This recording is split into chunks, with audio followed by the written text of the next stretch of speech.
And today we're continuing with the attribute Al-Alim, the all-knowing.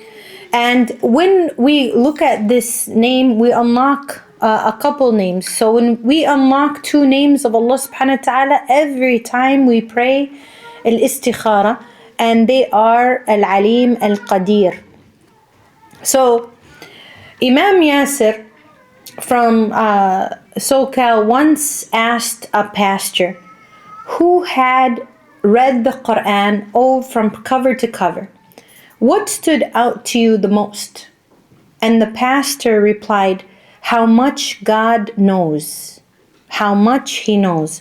And God knows everything." Al-Alim is mentioned in the Quran 157 times to emphasize that He is aware, fully knowing everything. So after the name Allah, Al-Alim is the name that is mentioned in the Quran the most.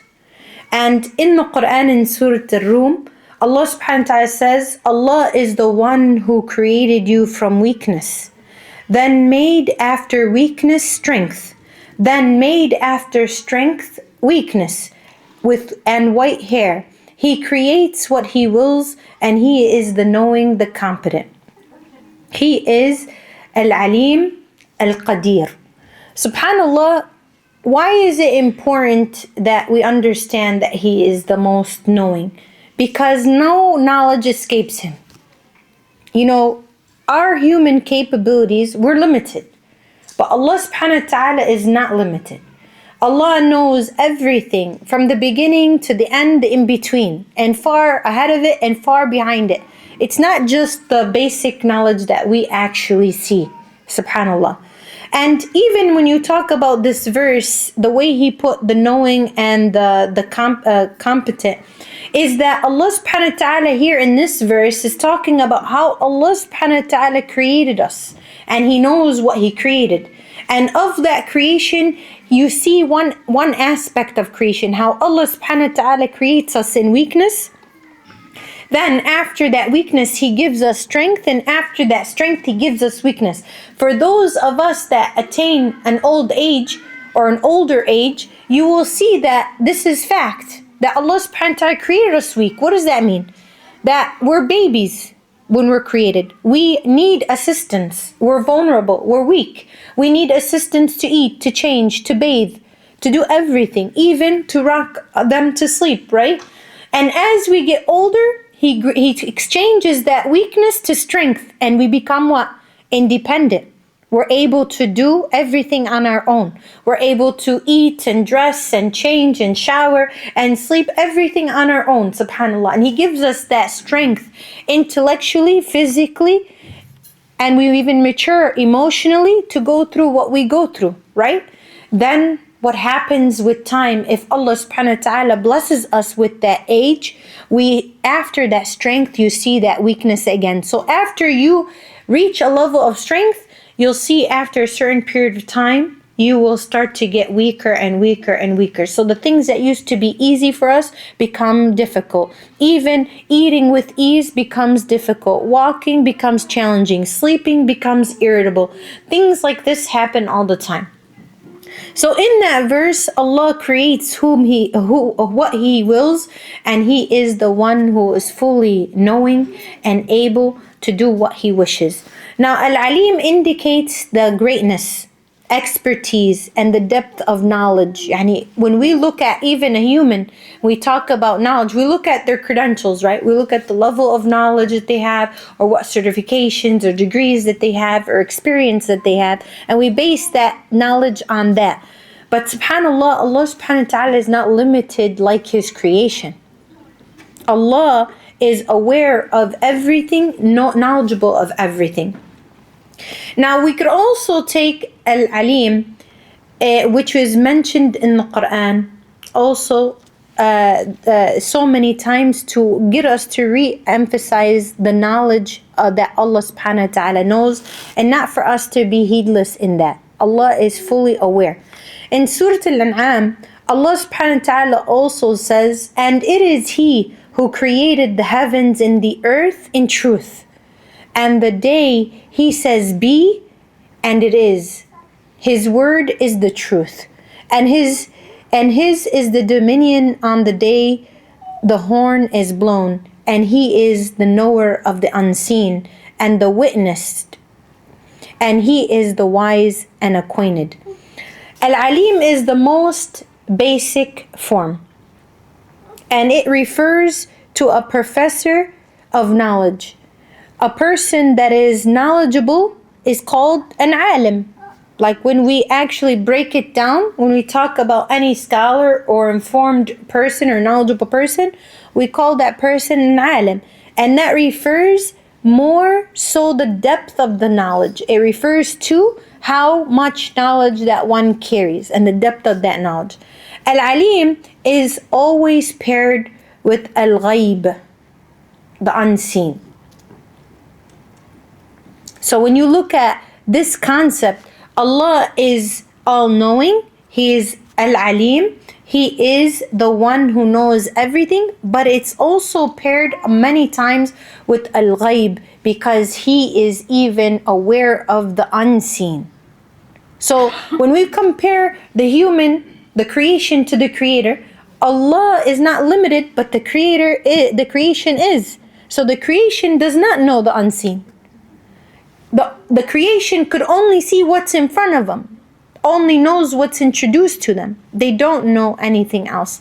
Al-Alim in Surah Al-Ma'idah says, be warned of the day when Allah subhanahu wa ta'ala will assemble the messengers and say, what was the response that you received? That if even all the messengers and prophets will be risen and brought back to be asked, what was the reaction that you received from the people? And they will say, we have no knowledge. Indeed, it was you who is knower of the unseen.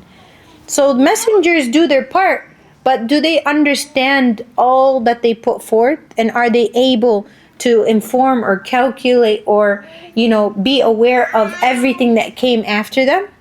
No. So subhanallah, Al-Alim indicates plentifulness and the great variety, the amount of knowledge. There's a difference between being an expert in one category of things, and there's a difference between being an expert in all things or many things. This name comes in an extraordinary form and refers to reaching the height of knowledge, so the maximum capacity. Al-Alim is paired with Al-Ghaib, which is Al-Ghuyub, which is the plural of the unseen. So this is the absolute form of knowledge and to all the plurals of the unseen. Now, a person who possesses knowledge is like an encyclopedia. It's called Al-Alima due to the depth of that knowledge that he or she possesses. So it depends on what knowledge that person is carrying and how much of that knowledge they're carrying. And this individual has mastered a variety of topics of every science, not just one type of knowledge. So it's kind of like when you're talking to scholars that have studied for years and years and years, they completed a study, then they go into another study and another study, their expertise and their specialists in many different levels. So let's look at the Islamic aspect. There's people that only study like the Quran, right? They understand the ahkam, they understand the tajweed, the recitation. Some people dive deep in the meaning, the interpretation of it. Some people are scholars of fiqh. They know Islamic law. That's what they study. That's what they prefer. If you tell them about, give me a fatwa for this or a fatwa for this, a legality of something, they'll know it. But not everybody can be a person who can give a fatwa if they didn't study the fiqh, right?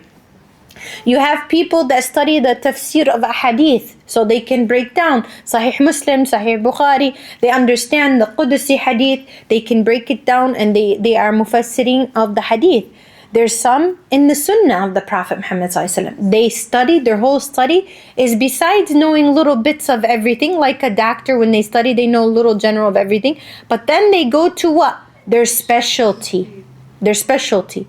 So some people are specialized in the seerah of the Prophet Muhammad sallallahu alaihi wasallam. They master the whole seerah from beginning to the end of the revelation when it comes to the Prophet Muhammad sallallahu alaihi wasallam. And some have a specialty in many, not just one or two. But the mass majority, they pick a specialty and they excel and they exceed in it. Okay? But that's where it talks about the different heights of knowledge and the amount of knowledge that somebody possesses. Now, the knowledge of Allah subhanahu wa ta'ala versus the knowledge of the creation. Allah subhanahu wa ta'ala's knowledge is encompassing. It's complete. His knowledge is comprehensive. He knows every single thing that is good for us, and He also knows every single thing that's bad for us. He knows His creation inside and out. He knows the before and the after, even when we ourselves don't know. You know, sometimes we think we always know better, but we don't. We think we see everything clearly. We don't. Our knowledge is completely limited while His is not at all. So He even knows what's good for us and what's bad for us. He knows what's in the past and He knows what's in the future. And He knows what didn't happen and what happened if an event took place. So He doesn't just have that just scope of knowledge to know what's coming, in the past that was already done, nor what's happening now. He knows what will be. And He also knows what didn't happen. When you even intend to do something and it didn't, and you didn't happen, He knows what didn't happen. He also knows what would have happened if you went here, or if you didn't, or if you bought this, or if you didn't, or if you traveled here, or you didn't, or you married this person versus that person. SubhanAllah. So Allah is completely aware of everything in all of its all. Yani, there's no limit to His knowledge. The knowledge of Allah subhanahu wa ta'ala is truly complete, and nothing is hidden from Him. So Allah subhanahu wa ta'ala knows what would have happened if that person married so-and-so versus so-and-so. How many times we hear that in our conversations? Oh, that person was asked for by this person, or that person was engaged to this person but broke it off. This person, oh, you would have known, this person was engaged for like 5 years to this person, but they ended up leaving and marrying somebody else. Or this person was engaged to that person and left that person and remarried that person. How many times? They love hearing those things, right? We like to live in the past for some reason.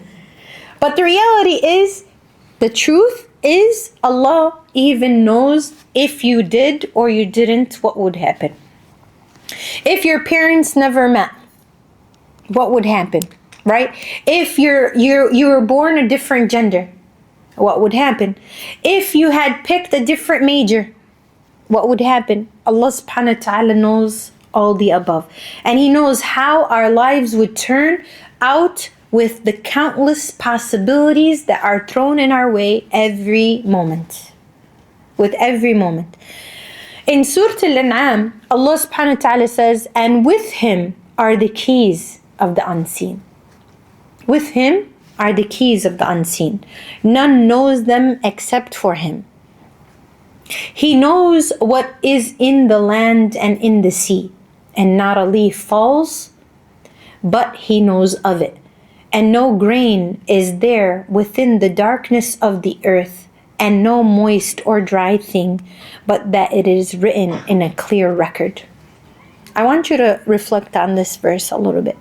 Sometimes we're deceived by shaitan, that if we were to do something privately, then Allah and the people don't know about it. If nobody knows what's in my heart, or I never utter my thoughts, we tend to think nobody knows about it. But wallah, Allah knows about it. Allah knows what we think and what we intend, what we do and what we hold back. He knows every single thing. And even when you look at this, and as I'm driving here from where I live to now, I'm just always in awe with the beautiful fall. And you look at all these leaves that right now you're going to actually see how something can go from life to death, and you'll see that every one of those leaves will eventually fall. Now imagine, Allah knows every leaf whenever it falls, wherever it is. It knows everything that's walking on the earth on the land or in the sea. Whether it's light or dark, wherever it is, He knows, as He knows all the operations of this creation. And you have to just say subhanallah. Because for us to actually think that we can hide from Allah subhanahu wa ta'ala what we think we can hide from humans, then we truly are deceived. Allah knows and is fully aware of everything. Subhanallah. So Allah's knowledge is perfect in every way. Not only with everything we do, but also with everything that didn't happen. And this should make your heart at peace a little bit. Why? I'll tell you why. Not only are we worried about the clouds and the skies and the rain and the leaves and the ants that crawl and all the creatures that crawl all around the world or under the sea. What about us? Allah knows exactly what's happening to us. Allah knows what we're doing by our own hand and by our own action, and He knows what others are doing to us, in front of us or behind us. You know how sometimes even we waste so much energy looking at what people are doing behind our backs or what they're doing, they're plotting, they're scheming. This person wronged me, I want everybody to know about. So we even do this uproar because we have to do all these things to make sure. Yes, we're supposed to defend ourselves. Yes, we're supposed to protect ourselves. Yes, all the above. But you know what brings me peace as I try to work and live my life? That Allah subhanahu wa ta'ala is fully aware of what is happening in front of me and behind me. And who is doing good by me and who is wronging me. Whether I know it or I don't know it. So even that knowledge takes us to His just system, His justice. There may be things that I never know, and there'll be plenty of things I do know. But the reality is we gotta understand that Allah knows, and nobody can escape that. And everything will be held in account, whether it's me or others around me. So understand that Allah subhanahu wa ta'ala's knowledge is perfect. In every single way that you could think of, it's perfect. And not only with everything we do, but also with everything that didn't even happen. You know, we always say that shoulda, coulda, woulda, right? If this happened, this would have happened. How do we know? We don't know. We just know that whatever happens is meant to happen.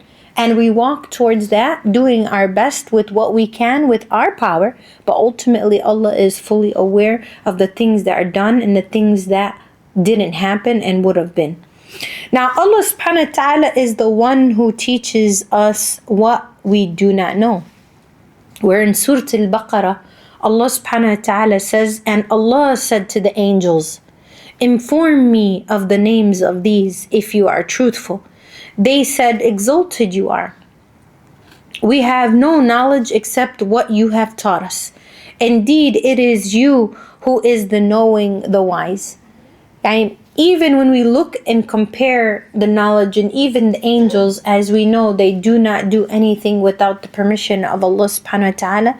They know exactly what Allah taught them. Only what Allah subhanahu wa ta'ala taught them. And they do what Allah subhanahu wa ta'ala tells them to do. And this was their response to their Lord, that they only know what He has taught them. Now, our knowledge will never reach the level of encompassing Allah subhanahu wa ta'ala. And that's why it's very scary when you see scientists or doctors or certain, professions that they carry a certain power of knowledge, right? And then they start to innovate, thinking they're almost like godly-like. And that's scary. To the point where if you enter the sciences, you should be more, infatuated with God and more aware of God's capability and the knowledge that He brought down. Not for me to look better or think that I'm better or more knowing than Allah subhanahu wa ta'ala. And the same goes sometimes with professions. Even you see like doctors that reach high levels and they feel like they're top surgeons and they think they can actually bring life. When the reality is the power that they have or the skill that they have was given to them by Allah. And God is the one who chooses what they are successful in and what they're not successful in. It's only what Allah subhanahu wa ta'ala chooses. So nothing ever, or no human or creation of God will reach the level of knowledge of Allah subhanahu wa ta'ala in any way. In Surah Al-Isra, Allah subhanahu wa ta'ala says, and they ask you, O Muhammad, about the soul, about the ruh. The soul is of the affair of your Lord, and mankind have not been given of knowledge except a little bit. Yani one of the things that we don't know at all, very little, very, very, very, very little about, is the ruh. And as much as you study the body, the organs, every little aspect of it, they can't really explain this ruh. There is knowledge that Allah subhanahu wa ta'ala has given and He has held back. And this is of those aspects of knowledge that this is not informed to us. We don't know the details of it. And subhanAllah, even when you look at people, be mindful if Allah subhanahu wa ta'ala blesses you with knowledge or even wisdom. Always accredit it to the one who gave it to you, Allah subhanahu wa ta'ala, and allow that gift to humble you, never to make you boastful or arrogant. And the knowledge that we possess, even no matter how much we possess, it's so small. It's so small. And that's why it's important that the more you learn, you realize there's much more to learn. In the beginning, when you first start to seek knowledge, you think you're fully aware of everything, and all of a sudden you're the know-it-all that shoots up the answers, and most of the time they're wrong. Because why? Because we're so eager to show what we know. But the reality is, calm down. Just calm down. Why? Because the more we know, the reality is, the little we already know. There's oceans of knowledge out there.